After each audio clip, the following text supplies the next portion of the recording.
Israel, America और Iran के साथ जंग में रूस पूरी तरह से ईरान के साथ एक तरह से खड़ा नजर आया है। इस जंग में जो मजबूती दरअसल ईरान को मिली वो चीन और रूस जैसे बड़े मुल्कों की तरफ से जो एक बड़ा सहारा ईरान को मिला, इसकी वजह से ईरान कहीं ना कहीं पूरी मजबूती के साथ इस जंग में खड़ा रहा।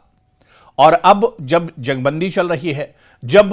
अमेरिका लगातार धमकियों का सहारा ले रहा है, जब अमेरिकी सदर डोनाल्ड ट्रंप लगातार प्रेस कॉन्फ्रेंस कर रहे हैं और ईरान को धमकाने की, ईरान को डराने की कोशिश की जा रही है, ऐसे में ईरान ने अब एक ट्रंप कार्ड दरअसल खेला है और डोनाल्ड ट्रंप और अमेरिका के खिलाफ ये ट्रंप कार्ड दरअसल चला है ईरान ने। और वो ट्रंप कार्ड दरअसल ये है कि जहां अमेरिका ये चाहता था कि पाकिस्तान के जरिए से पाकिस्तान को सालिस बनाकर इस मसले को हल किया जाए, ईरान को बातचीत की टेबल पर लाया जाए, वहीं पर ईरान ने यह साफ कर दिया है। ईरान के वजीर खारजा दरअसल इस्लामाबाद पहुंचे थे, अब्बास अराक्ची, और वहां पर उन्होंने साफ कर दिया कि अमेरिका के साथ यानी आमने सामने अब कोई डील अमेरिका के साथ नहीं होगी। यानी ईरान चाहता है, क्योंकि ईरान को अमेरिका पर भरोसा नहीं है और शुरू से अमेरिका ने भी ईरान को अपने कॉन्फिडेंस में नहीं लिया है, लगातार धमकियों का सहारा दरअसल डोनाल्ड ट्रंप ले रहे हैं। इसी वजह से अब ईरान ने भी आगे से चलते हुए यह साफ कर दिया है कि अमेरिका के साथ आमने सामने की अब कोई बातचीत ईरान दरअसल नहीं करेगा, कोई समझौता, कोई डील अब अमेरिका के साथ आमने सामने नहीं होगी, बल्कि अब अगर कोई डील होगी तो वो सालिस के जरिए से होगी। फिर ईरान ने सालिस किसको बनाया है? आप देखिए कि पाकिस्तान पहले से सालिस का किरदार अदा कर रहा है, तो वहीं पर अब दरअसल मास्को भी पहुंचे हैं ईरान के वजीर खारजा अब्बास अराक्ची और रूस के सदर व्लादिमीर पुतिन। इसके अलावा रूस के वजीर खारजा लारोव से उन्होंने लंबी बातचीत की है, मीटिंग की है, जो शर्तें ईरान की है वो दरअसल रखी है और किस तरह से अमेरिका पर दबाव डाला जा सकता है, यह दरअसल बताने के लिए रूस का यह दौरा काफी है। और सिर्फ अब्बास अराक्ची ने सिर्फ पाकिस्तान या रूस का दौरा नहीं किया है, बल्कि वो मस्कत यानी ओमान भी गए हैं और ओमान में भी उन्होंने दरअसल वहां पर भी बातचीत की है। यानी ईरान जिस तरह से अब इस डील को दरअसल करना चाह रहा है, मुज़ाकरात करना चाह रहा है, वो दरअसल कुछ बड़ी ताकतों को बीच में रख के करना चाह रहा है, ताकि अमेरिका जब भी बातचीत करता है बीच में धोखा दरअसल देता है, तो ऐसे में अमेरिका की चालाकी, अमेरिका के प्रोपेगेंडे और उसके धोखे से बचने के लिए ईरान ने खुद एक बड़ी पहल की है और इस बातचीत के बीच में न सिर्फ पाकिस्तान बल्कि रूस और ओमान को भी अब ईरान अपने साथ रख रहा है। और इसी वजह से आप देखिए कि हंगामी तौर पर ईरान के वजीर खारजा अब्बास अराक्ची ने इस्लामाबाद, मास्को और इसके अलावा मस्कत का दौरा किया और यह हंगामी दौरा है, जहां पर रूस के सामने, पाकिस्तान के सामने और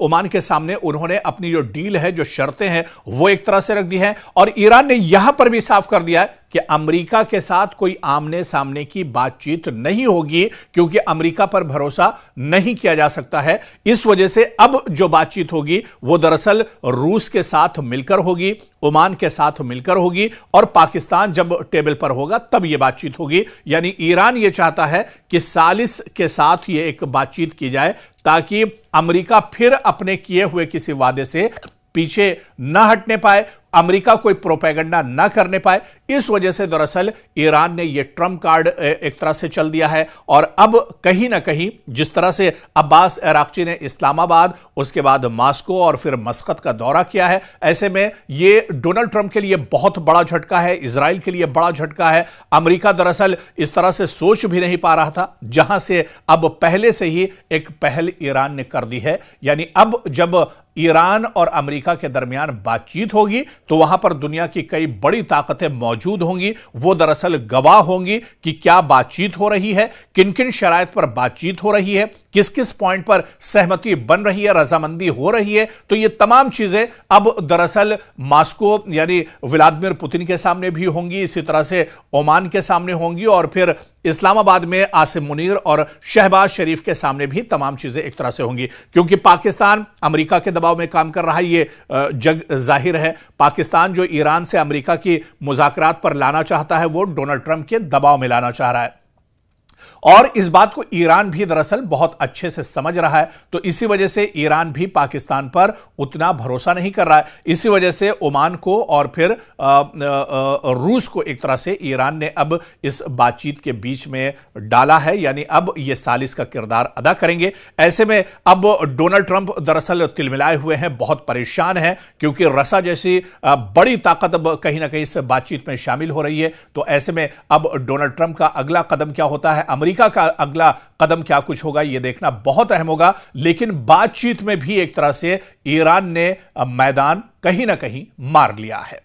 मशरिक़ वस्ता में हालात भले ही पटरी पर लौट रहे हों, लेकिन कशीदगी अभी भी बरकरार है, क्योंकि मुस्तकिल जंगबंदी हुई नहीं है। सिर्फ और सिर्फ एक तरह से अभी कहीं ना कहीं सीज फायर चल रहा है, यानी वक्ती तौर पर जंगबंदी का दौर चल रहा है। लेकिन इस बीच ईरान ने अमेरिका को बहुत बड़ी वार्निंग दी है। ईरान लगातार दरअसल बातचीत करना चाह रहा है, बातचीत के टेबल पर आना चाह रहा है, और ऐसे में वो चाह रहा है कि अमेरिका भी खुले दिल के साथ आए, क्योंकि अभी तक जो बातचीत हुई है उसमें अमेरिका की नीयत दरअसल साफ नहीं दिख रही है, और अमेरिका भी दरअसल इजराइल के दबाव में ये तमाम चीजें कर रहा है। डोनाल्ड ट्रंप के जो बयानात हैं उससे भी यह जाहिर हो रहा है कि अमेरिका की कहनी और करनी में दरअसल फर्क है, और इसे ईरान दरअसल बहुत अच्छे से समझ रहा है। और इस बीच आपको बता दें कि ईरान ने अब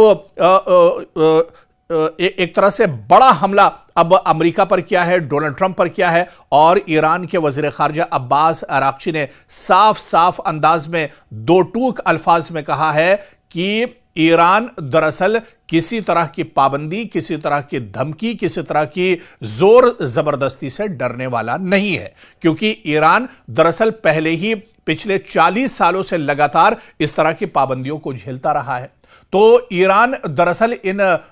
तमाम चीजों का आदी रहा है, और ईरान पर इन तमाम चीजों का कोई असर पड़ने वाला नहीं है। आप लाख पाबंदियां ईरान के ऊपर लगा लीजिए, लाख तरीके से उस पर दबाव बना लीजिए, लाख धमकियां आप दे दीजिए, लेकिन ईरान पर इसका कोई असर नहीं होगा। और इस बीच ईरान के वजीर खारजा आराक्ची ने कहा है कि अगर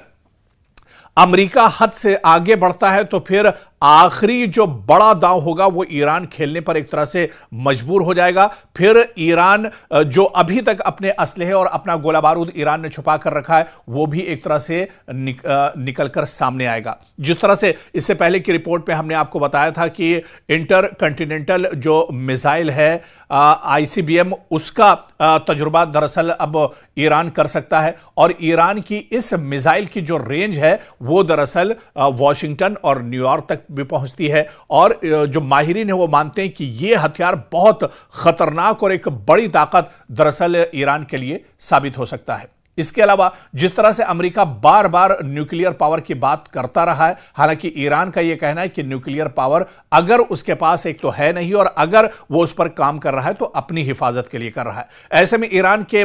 वजीर खारजा अब्बास अराक्ची ने कहा है कि अगर जरूरत पड़ी तो न्यूक्लियर जो असलहा और गोला बारूद है उस पर भी एक तरह से ईरान काम करेगा, और जरूरत पड़ी तो वो भी अमेरिका के ऊपर ईरान एक तरह से आजमा सकता है। अगर पानी सर के ऊपर चला जाता है तो फिर यह कदम ईरान उठाने पर एक तरह से मजबूर हो जाएगा। आप देखिए कि इस जंग में न तो जंग की हालत में ईरान अमेरिका से पीछे रहा है, मैदान में भी एक तरह से ईरान अमेरिका से कहीं पीछे नहीं रहा है। जहां पर अमेरिका और इजराइल ने बड़े पैमाने पर तेहरान और ईरान के दूसरे हिस्सों पर बड़े हमले किए, हजारों लोग मारे गए, बड़े पैमाने पर जानी और माली नुकसान हुआ, तो वहीं पर ईरान ने भी मुंहतोड़ जवाब दिया। मशरिक़ वस्ता में जहां भी ईरान का इंफ्रास्ट्रक्चर, ईरान का अमेरिका का जहां पर तंसीब बात उनके हैं, उनके एयरबेस हैं, उनको बड़े पैमाने पर ईरान ने नुकसान पहुंचाया। इसके अलावा इजराइल के अंदर अलग अलग इलाकों में जो बड़े शहर हैं वहां पर ईरान ने बड़े पैमाने पर इजराइल को भी नुकसान पहुंचाया। तो जंग के मैदान में भी ईरान लगातार डटा रहा, और जब बारी मुज़ाकरात की और बातचीत के टेबल पर आई तो वहां पर भी ईरान एक तरह से अमेरिका और इजराइल के मुकाबले में 20 नजर आया। बातचीत में भी अमेरिका दरअसल पूरा प्रोपेगेंडे का सहारा लेता रहा, लेकिन ईरान पूरे खुले दिल के साथ आया और इसी वजह से, क्योंकि अमेरिका के प्रोपेगेंडे की वजह से कहीं ना कहीं जो बातचीत है वो एक तरह से ईरान और अमेरिका के बीच में नहीं बन पाई। पहले दौर की बातचीत इस्लामाबाद में बेनतीजा रही, दूसरे दौर की बातचीत होने की उम्मीद थी लेकिन वो टेबल पर नहीं पहुंच पाए। लेकिन अब आगे से चलते हुए ईरान ने अमेरिका की जो चालाकी है उसे भांपते हुए ईरान ने इस बातचीत में रूस, ओमान और इसी तरह से पाकिस्तान को शामिल कर लिया है। और ईरान के वजीर खारजा अब्बास अराक्ची ने रूस, मस्कत और इसके अलावा इस्लामाबाद का ताबड़तोड़ दौरा किया है ताकि इसका असर अमेरिका पर पड़ सके। और इन्हीं दौरों के बीच में ईरान के वजीर खारजा अब्बास अराक्ची ने बड़ा बयान दिया कि अगर जरूरत पड़ी तो ईरान अपने सबसे खतरनाक हथियार का इस्तेमाल भी इस जंग में करेगा। ऐसे में दरअसल ईरान नहीं चाहता है कि जंग आगे बढ़े या जंग के जो असरात हैं वो पूरी दुनिया पर हों। ऐसे में अमेरिका को बातचीत के टेबल पर आना चाहिए। खुले दिल से अगर बातचीत होगी, किसी तरह की कोई बदनीयती नहीं होगी अगर बातचीत में, तो वो बातचीत करने के लिए तैयार हैं। जो शराइत ईरान की है, अमेरिका उन शराइत को मान ले तो बात एक तरह से बन सकती है। तो ऐसे में एक बार फिर से ईरान ने अमेरिका को बड़ी वार्निंग दी है और कहीं ना कहीं इस वार्निंग की वजह से जो अभी तक की सूरत हाल रही है, इन तमाम चीजों को देखते हुए यह कहा जा सकता है कि इस जंग में ईरान अभी भी कहीं ना कहीं एक मजबूती के साथ खड़ा है। लेकिन आगे का रद्द अमल, आगे का एक्शन प्लान जो है अमेरिका का क्या कुछ होगा, यह देखना बहुत अहम होगा। ईरान के वजीर खारजा अब्बास अराक्ची दरअसल लगातार इस वक्त दौरों पर हैं। जी हां, अब्बास अराक्ची क्योंकि अभी जंगबंदी चल रही है इजराइल, अमेरिका और ईरान के बीच में, और इस बीच जो इशारा दरअसल अमेरिका की तरफ से मिला था या ईरान की तरफ से मिला था कि बातचीत का दौर शुरू होगा। हालांकि बातचीत तो शुरू नहीं हो पाई, मुज़ाकरात शुरू नहीं हो पाए, लेकिन अब ईरान ने एक बड़ी पहल की। और जिस तरह से एक रिपोर्ट में भी हमने आपको बताया था कि ईरान के वजीर खारजा अब्बास अराक्ची 24 घंटे के अंदर दोबारा से इस्लामाबाद पहुंचे हैं और इस्लामाबाद में लगातार बातचीत का दौर चल रहा है। पाकिस्तान के जो आर्मी चीफ हैं और पाकिस्तान के वजीर आजम शहबाज शरीफ, उनके साथ लगातार ईरान का जो वफ्द है वो बातचीत कर रहा है। और फिर इस्लामाबाद से अब अब्बास अराक्ची रूस पहुंचे हैं और रूस में भी रूस के सदर व्लादिमीर पुतिन से वो मुलाकात करेंगे। और उनकी इस मुलाकात पर दरअसल पूरी दुनिया की निगाहें टिकी हुई हैं जब अब्बास अराक्ची रूस के सदर व्लादिमीर पुतिन से मुलाकात करेंगे। और यह मुलाकात दरअसल कई मानों में बहुत अहम मानी जाती है। रूस दरअसल इस पूरी जंग के बीच ईरान के साथ रहा है। रूस दरअसल बीच बीच में यह भी कहता रहा है कि जंग रुकनी चाहिए, बातचीत के जरिए ही मसला हल होना चाहिए। तो ऐसे में अब अब्बास अराक्ची जो दुनिया की एक और बड़ी ताकत है यानी रूस, वहां के सदर व्लादिमीर पुतिन से मुलाकात करेंगे। और इस मुलाकात पर पूरी दुनिया की निगाहें तो होंगी ही, लेकिन डोनाल्ड ट्रंप की निगाहें भी इस मुलाकात पर टिकी होंगी। और इसके अलावा दरअसल अब क्या कुछ बातचीत होती है, क्योंकि जो माहिरीन और एक्सपर्ट हैं वो बताते हैं कि अब्बास अराक्ची यानी ईरान की जो शर्तें हैं इस जंग को रोकने के लिए, मुस्तकिल तौर पर जंग को रोकने के लिए जो शर्तें ईरान की है, उन शराइत को लेकर दरअसल अब रूस पहुंचने वाले हैं, जहां पर वो रूस के सदर व्लादिमीर पुतिन से मुलाकात करेंगे और इस मसले को, इस जंग को मुस्तकिल तौर पर खत्म करने के लिए कोई बीच का रास्ता निकालने के लिए एक तरह से बातचीत हो सकती है। लेकिन क्या सबसे बड़ा सवाल यह उठता है कि अमेरिका जो लगातार डोनाल्ड ट्रंप धमकियों का सहारा इस बीच में लेते रहे, लगातार एक तरह से हठधर्मी करते रहे, तो क्या ऐसे में रूस और व्लादिमीर पुतिन की बात डोनाल्ड ट्रंप मानेंगे? ये बहुत इंपॉर्टेंट हो जाता है, क्योंकि आप खुद देखिए कि रूस लगातार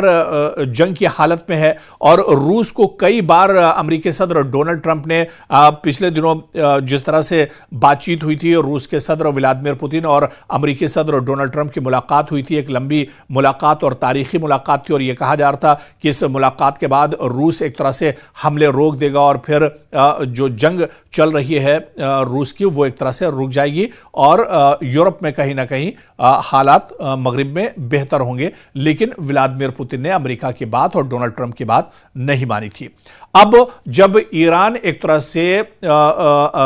रशा पहुंचा है और यहां पर व्लादिमीर पुतिन से ईरान के वजीर खारजा अब्बास अराक्ची की बातचीत होगी, क्या रूस जब फिर अमेरिका से अपील करेगा, दरख्वास्त करेगा डोनाल्ड ट्रंप से, क्या डोनाल्ड ट्रंप पुतिन की बात को मानेंगे, रूस की बात को मानेंगे? क्योंकि रूस एक तरह से पूरी मजबूती के साथ ईरान के साथ इस पूरी जंग में खड़ा रहा है। तो ऐसे में अब इस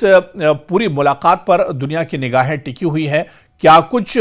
ईरान का पैगाम होगा, ईरान का मसवदा, क्या कुछ ईरान के शराइत हैं जिनको लेकर ईरान के वजीर खारजा अब्बास अराक्ची व्लादिमीर पुतिन से मुलाकात करेंगे, रूसी सदर से मुलाकात करेंगे और तमाम चीज़ें उनके साथ रखेंगे, साझा करेंगे? यानी अब दरअसल रूस भी एक सालिस का किरदार अदा कर सकता है ईरान और अमेरिका के इस जंग के बीच में। लेकिन इस बीच अमेरिकी सदर डोनाल्ड ट्रंप का भी बयान आया है। उन्होंने कहा है कि एक बार फिर उन्होंने उम्मीद जताई है कि बातचीत का दौर शुरू होगा और बहुत जल्दी जो जंग है इसका खात्मा एक तरह से किया जाएगा, क्योंकि अभी सीजफायर है, मुकम्मल जंगबंदी नहीं हुई है। लेकिन डोनाल्ड ट्रंप का जो बयान आया है, उन्होंने उम्मीद जाहिर की है कि बहुत जल्द ये जंग एक तरह से मुस्तकिल तौर पर खत्म होगी। यानी इस बयान से एक तरह से इशारा मिल रहा है कि पाकिस्तान और रूस और मस्कत जो बातचीत होगी, जो शराइत ईरान की होंगी, वो एक तरह से अमेरिका के सामने रखेंगे और हो सकता है कि अमेरिका इन शराइत को अगर मान लेता है तो मशरिक़ वुस्ता में जंग पर फुल स्टॉप लग सकता है और जंग पूरी तरह से खत्म हो सकती है। लेकिन पूरी दुनिया की निगाहें एक तरह से मास्को पर टिकी होंगी, जहां पर ईरान के वजीर खारजा अब्बास अराक्ची और रूस के सदर व्लादिमीर पुतिन की मुलाकात होगी। क्या कुछ बातचीत होती है, बातचीत किस नतीजे पर पहुंचती है, यह देखना अहम होगा।